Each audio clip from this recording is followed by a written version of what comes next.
हरे कृष्णा, राधे राधे। स्वागत है आप सभी का गोविंद भजन चैनल पर। पूर्णिमा के दिन श्री सत्यनारायण भगवान की कथा और पूर्णिमा व्रत की कथा पढ़िया सुनी जाती है। आज के दिन जो भी भक्त सच्चे मन से जैसी भी कामना को लेकर इस कथा को पढ़ते अथवा सुनते हैं और दूसरों को सुनाते हैं, भगवान श्री हरि और भगवान कृष्ण की कृपा से उनकी सभी मनोकामनाएं पूर्ण होती है। आज आप सुनेंगे सत्यनारायण भगवान की व्रत कथा का। तो चलिए वीडियो शुरू करते हैं।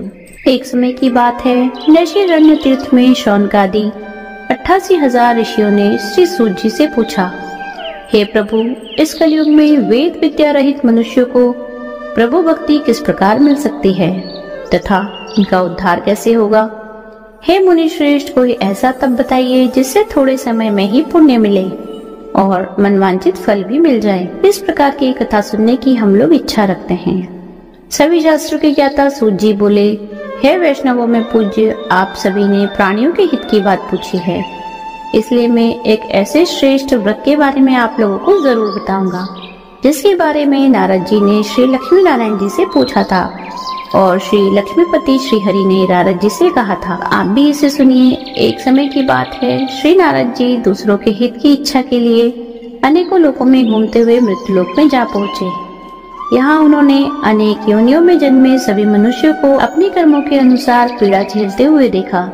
उनका दुख देख नारद जी सोचने लगे कि ऐसा क्या किया जाए जिससे निश्चित रूप से मानव के दुखों का अंत हो जाए। इसी विचार पर मनन करते हुए वह विष्णु लोक में गए। वहाँ वह नारायण की स्तुति करने लगे और बोले, हे भगवान, आप अत्यंत शक्ति से संपन्न हैं, निर्गुण स्वरूप, सृष्टि के कारण भक्तों के दुख को दूर करने वाले हैं, आपको मेरा प्रणाम। नारद जी की स्तुति सुन विष्णु भगवान बोले, मुनि श्रेष्ठ, आपके मन में क्या बात है उसे निसंकोच कहिए। इस पर नारद जी बोले कि मृत्युलोक में अनेक योनियों में जन्मे मनुष्य अपने कर्मों के द्वारा अनेकों दुख से दुखी हो रहे हैं। हे प्रभु, आप ये बताइए कि वो मनुष्य थोड़े प्रयास से ही अपने दुखों से कैसे छुटकारा पा सकते हैं। तब श्री हरि बोले, हे नारद, मनुष्यों की भलाई के लिए तुमने बहुत उत्तम प्रश्न पूछा है। स्वर्ग लोक व मृत्यु लोक दोनों में एक दुर्लभ उत्तम व्रत है जो पुण्य देने वाला है। आज प्रेमवश होकर मैं उसे तुमसे कहता हूँ। श्री सत्यनारायण भगवान का व्रत अच्छी तरह से विधान पूर्वक करके मनुष्य तुरंत ही यहाँ सुख भोग कर मरने पर मोक्ष पाता है।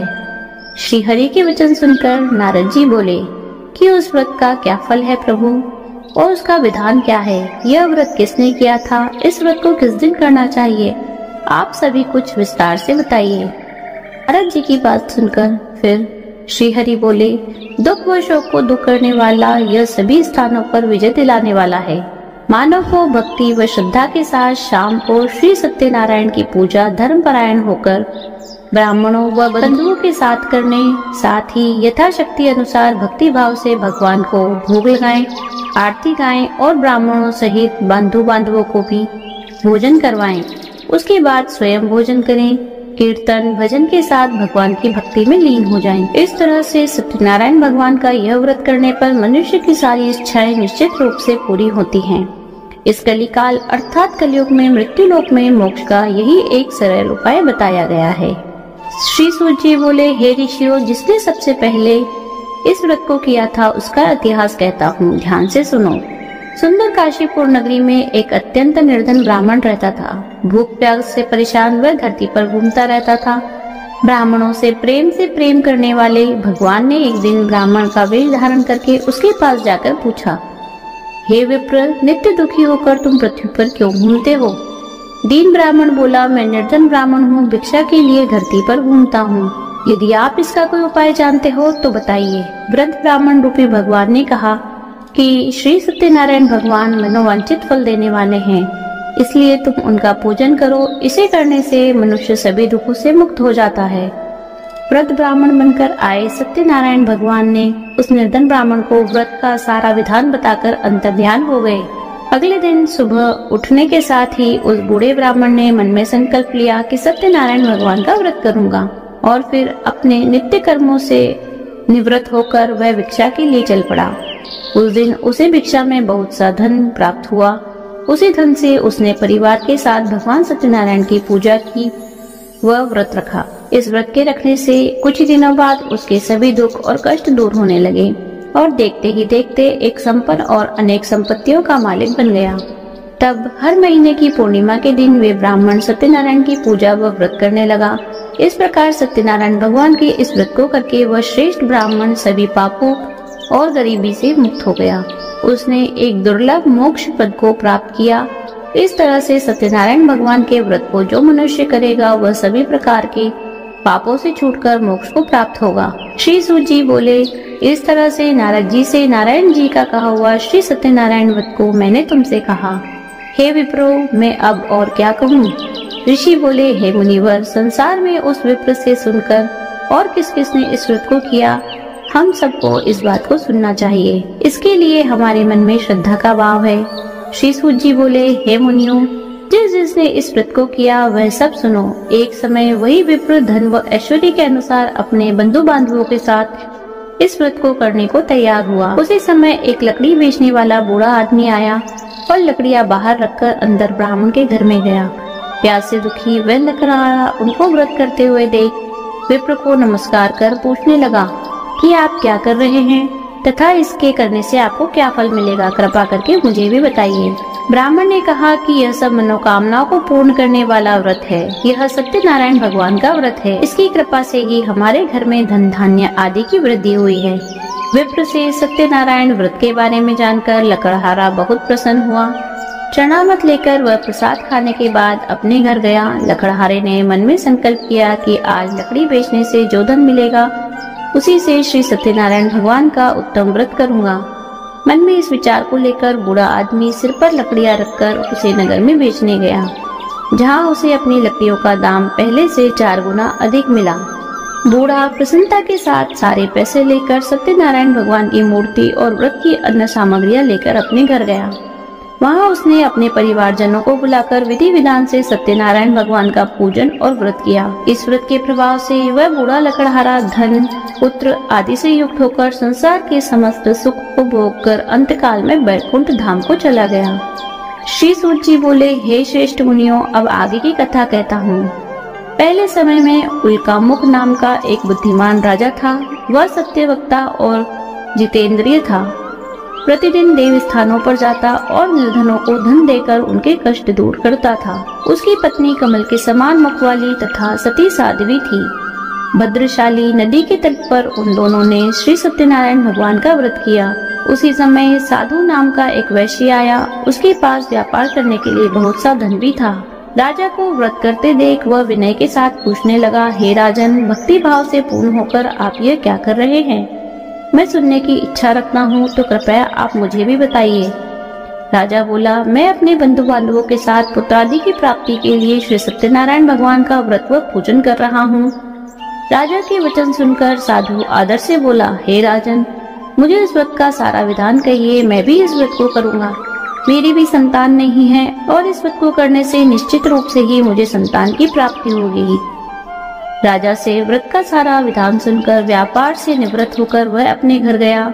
साधु ने अपनी पत्नी को संतान देने वाले इस व्रत का वर्णन कह सुनाया और कहा कि जब मेरी संतान होगी तब मैं इस व्रत को करूँगा।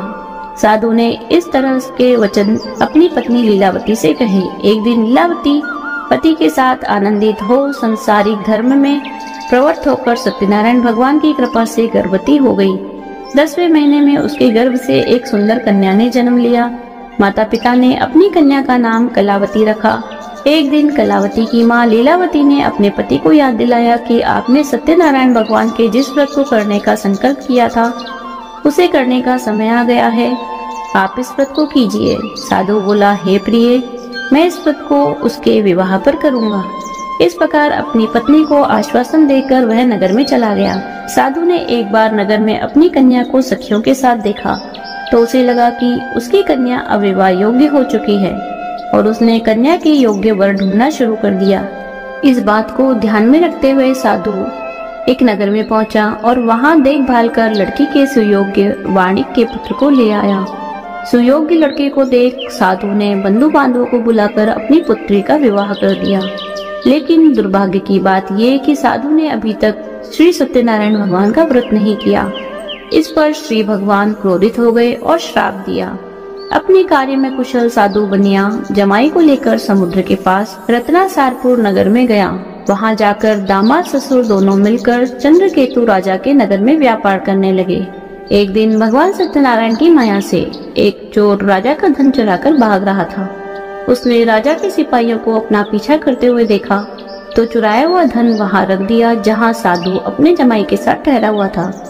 राजा के सिपाहियों ने साधु वैश्य के पास राजा का धन पड़ा देखा तो वह ससुर जमाई दोनों को बांधकर प्रसन्नता से राजा के पास ले गए और कहा कि उन दोनों चोरों को हम पकड़ लाए हैं, आप आगे की कार्रवाई की आज्ञा दें। राजा की आज्ञा से उन दोनों को कठिन कारावास में डाल दिया गया और उनका सारा धन भी उनसे छीन लिया गया। श्री सत्यनारायण भगवान के श्राप से साधु की पत्नी भी बहुत दुखी हुई। घर में जो धन रखा था उसे भी चोर चुरा ले गए। शारीरिक तथा मानसिक पीड़ा व भूख प्यास से अति दुखी और अन्य की चिंता लीलावती एक ब्राह्मण के घर गई। वहां उसे श्री सत्यनारायण भगवान का व्रत होते देखा, फिर कथा भी सुनी। वहां प्रसाद ग्रहण कर वह रात को घर वापस आई। माता के कलावती से पूछने पर कि पुत्री अब तक तुम कहाँ थी, तेरे मन में क्या है? कलावती ने अपनी माता से कहा, हे माता, मैंने एक ब्राह्मण के घर में श्री सत्यनारायण भगवान का व्रत देखा है। कन्या के वचन सुनकर लीलावती भगवान के पूजन की तैयारी करने लगी। लीलावती ने परिवार व बंधुओं के सहित सत्यनारायण भगवान का पूजन किया और उनसे वर मांगा कि मेरे पति तथा जमाई शीघ्र ही घर आ जाएं। साथ ही यह प्रार्थना भी की कि हम सबका अपराध क्षमा करें। श्री सत्यनारायण भगवान इस व्रत से संतुष्ट हो गए और राजा चंद्रकेतु को सपने में दर्शन देकर कहा, हे राजन, तुम उन दोनों वैश्यों को छोड़ दो और तुमने उनका जो धन लिया है वह भी उन्हें वापस दे दो। अगर ऐसा नहीं किया तो मैं तुम्हारा धन, राज्य व संतान सभी कुछ नष्ट कर दूंगा। राजा को यह सब कहकर वे अंतर्ध्यान हो गए।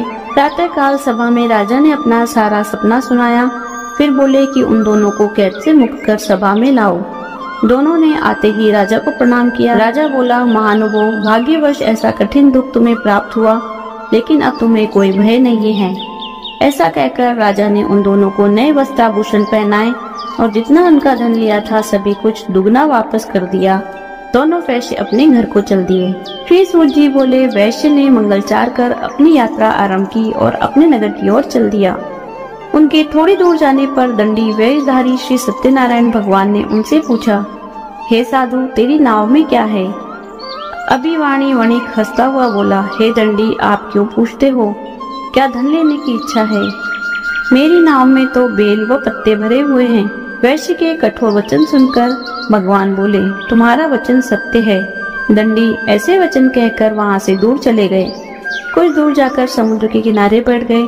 दंडी के जाने के बाद साधु वैश्य ने नित्य क्रिया के पश्चात नाव को ऊंची उठाकर देखा तो अचंबा माना और नाव में बेल पत्ते आदि देख वह मूर्छित हो जमीन पर गिर पड़ा। वापस होश आने पर वह अत्यंत शोक में डूब गया।